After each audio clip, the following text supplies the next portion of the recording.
Good morning बच्चों आज हम 10th क्लास के गृह विज्ञान विषय में पाठ भोजन पकाने और परोसने की विधियां एवं भोजन के पोषक तत्वों की सुरक्षा के बारे में पढ़ेंगे। बच्चों, कोविड-19 की वजह से आपके 2 चैप्टर बीच में कम हो गए हैं, जिनका नाम था वस्त्रों की धुलाई तथा रखरखाव और रसोई घर की व्यवस्था, देखरेख और सफाई। ये दोनों चैप्टर हटा दिए गए हैं फिलहाल, इसलिए आपका अभी लेसन नंबर 14 स्टार्ट कर रहे हैं। ठीक है। भोजन पकाने में बच्चों क्या समझ में आता है? हम भोजन क्यों पकाते हैं? ताकि हम भोजन को अच्छी तरह से खा सकें, हमारी स्वादिष्ट उसको बना सकें और जो हमारे पचने योग्य उसको बनाएं। इस वजह से हम भोजन को पकाते हैं, क्योंकि कच्चा भोजन स्वास्थ्य के लिए भी हानिकारक होता है। ठीक है। कोई चीज़ होती हैं जो हमें लाभदायक होती हैं, लेकिन काफ़ी चीज़ें ऐसी हैं जो हम कच्ची नहीं खा सकते, जैसे आटा है, चावल है। ठीक है। और कोई सब्जी ऐसी हैं जिन्हें हम नहीं खा सकते हैं, तो उन्हें पकाकर खाना ही हमारे स्वास्थ्य के लिए लाभदायक होता है। भोजन पकाने के उद्देश्य। ठीक है। नंबर 1, भोजन को सुपाच्य बनाना। भोजन को सुपाच्य बनाने के लिए कैसे? पाक क्रिया का सर्वप्रथम उद्देश्य भोजन को सुपाच्य बनाना है। पके हुए भोजन से श्वेतसार टूटकर अलग हो जाते हैं, जिसके फलस्वरूप स्टार्च डेक्स्ट्रीन में परिवर्तित होकर भोजन को सुपाच्य बना देता है। बिना पका हुआ भोजन पचाना कठिन होता है। ठीक है। और पकाने के बाद वह नर्म और मुलायम हो जाता है, जो आसानी से पाचक रसों के संपर्क में आने पर सरलता से पच जाता है। दूसरा आता है भोजन को स्वादिष्ट बनाना। ठीक है। भोजन को स्वादिष्ट बनाना भी पकाने का एक उद्देश्य है। कोई भी भोज्य पदार्थ है, जैसे आलू है, अरवी है, मांस, मछली, गेहूँ, चावल, ये सब अपनी प्राकृतिक अवस्था में अगर हम खाएंगे इनको, तो ये अरुचिकर, अस्वादिष्ट लगते हैं।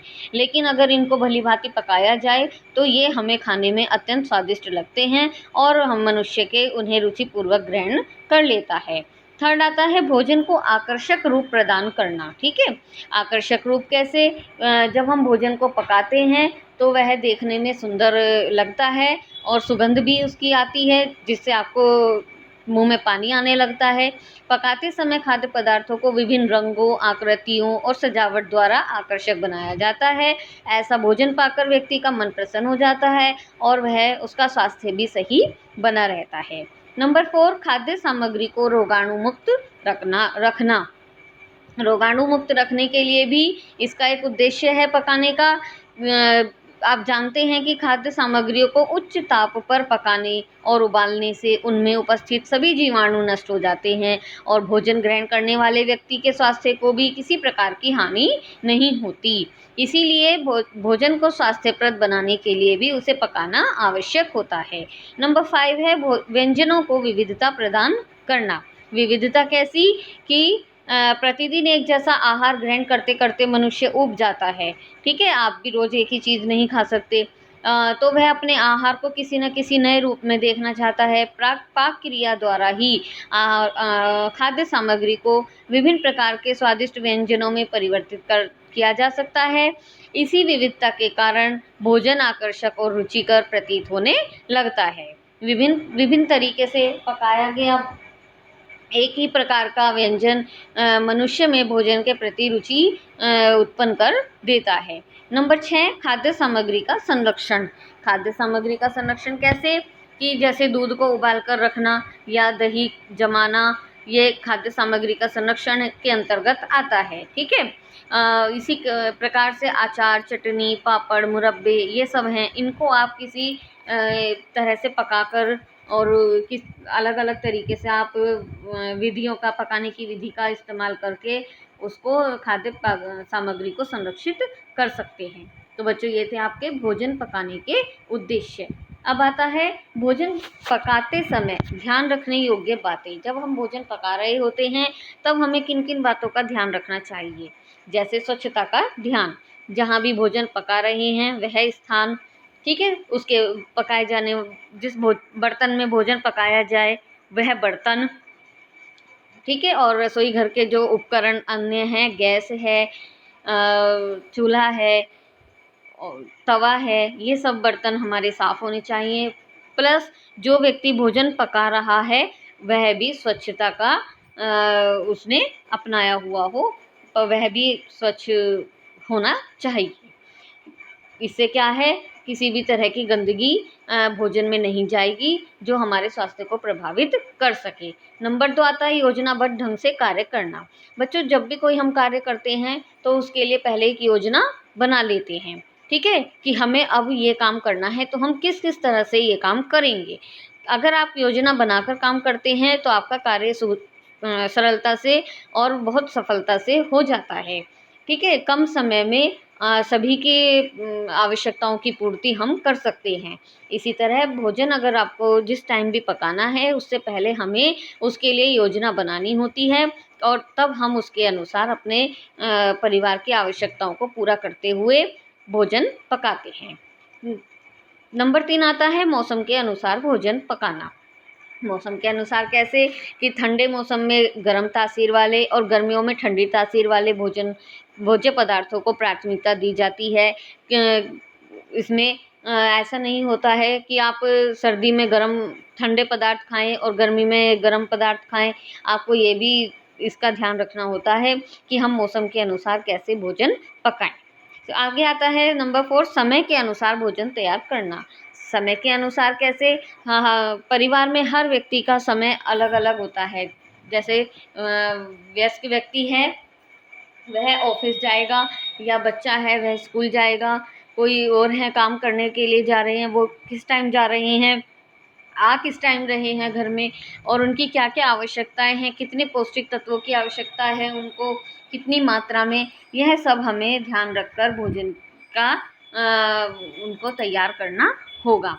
ये सब भी हम अपने मेन्यू में तैयार करते हैं, लिखते हैं और तब हम अपने परिवार के व्यक्तियों के लिए भोजन पकाते हैं। नंबर 5 आता है पोषक तत्वों को सुरक्षित रखना। जैसे सब्जियों को धोकर काटने, ठीक है, और धोकर काटना चाहिए। कुछ व्यक्ति होते हैं कि पहले सब्जी काट ली और उसके बाद धोई, तो बच्चों इससे क्या हमें लाभ मिलेगा?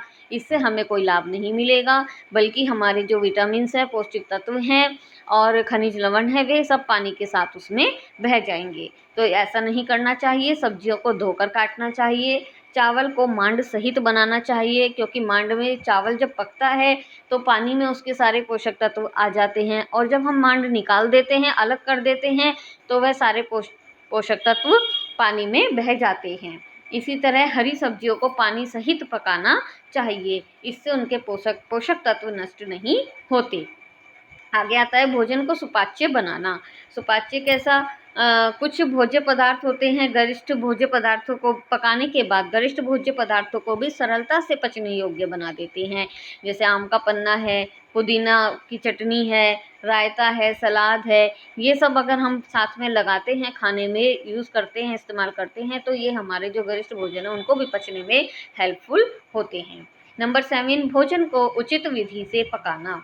उचित विधि से कैसे, कि कोई भी भोजन की पौष्टिकता बहुत कुछ पकाने पर निर्भर करती है। जैसे स्टार्च युक्त भोज्य पदार्थों को भली भांति पकाकर ही खाना चाहिए।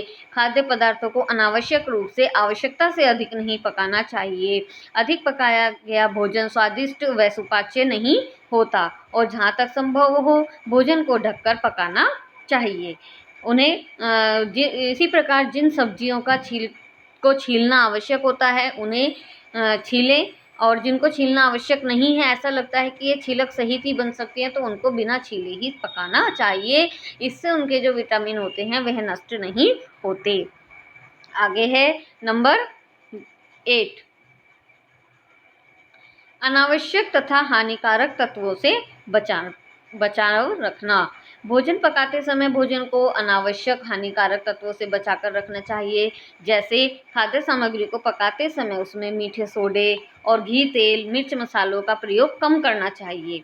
जो अगर हम इसका ज़्यादा इस्तेमाल करते हैं तो यह हमारे स्वास्थ्य के लिए हानिकारक होता है। दूसरा कि भोजन को बार बार भी गर्म नहीं करना चाहिए, ऐसा करने से उसके पोषक तत्व और विटामिन नष्ट हो जाते हैं। नंबर 9, शेष बचे खाद्य पदार्थों का सदुपयोग करना। शेष बचे खाद्य पदार्थों का कैसे करेंगे हम, कि जैसे हमने कोई खाना बनाया, ठीक है, भोजन सामग्री पकाई और वो हमारी बच गई, इस भोजन को हमें फेंकना नहीं चाहिए, बल्कि उसे अनेक अलग नया रूप देकर प्रयोग करना चाहिए। जैसे फीके चावल हैं, आपने बना लिए और हमारे यहाँ चावल बच गए, तो अब हम क्या करेंगे, उनको फेंक देंगे? नहीं, उनके हम कटलेट बना सकते हैं, चावल की खीर बना सकते हैं, मटर का पुलाव बना सकते हैं, ठीक है, उनको फ्राई करके आप वो खा सकते हैं इस तरह से, या पराठे, कचौरी और बची हुई दाल आटे में गूंथकर हम उसका यूज़ कर सकते हैं। फिर आता है वातावरण को स्वच्छ रखना।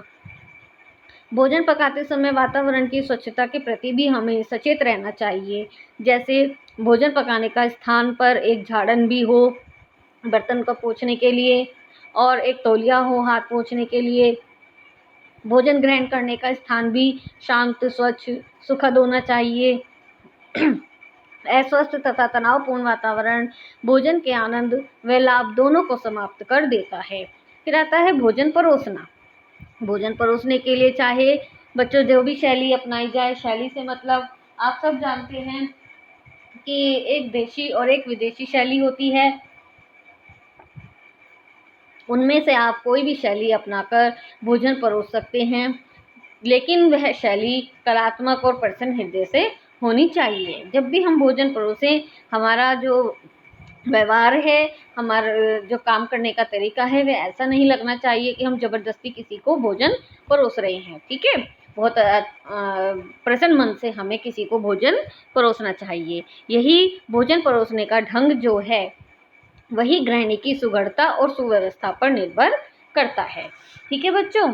इसमें आपके 2 टॉपिक हमने आज पढ़े हैं, भोजन पकाने के उद्देश्य और भोजन पकाने के पहले ध्यान में रखने योग्य बातें, ठीक है। इनको आप बहुत अच्छे से लर्न करेंगे, और जो भी कोई प्रॉब्लम है आप कमेंट में हमसे पूछ सकते हैं। Thank you.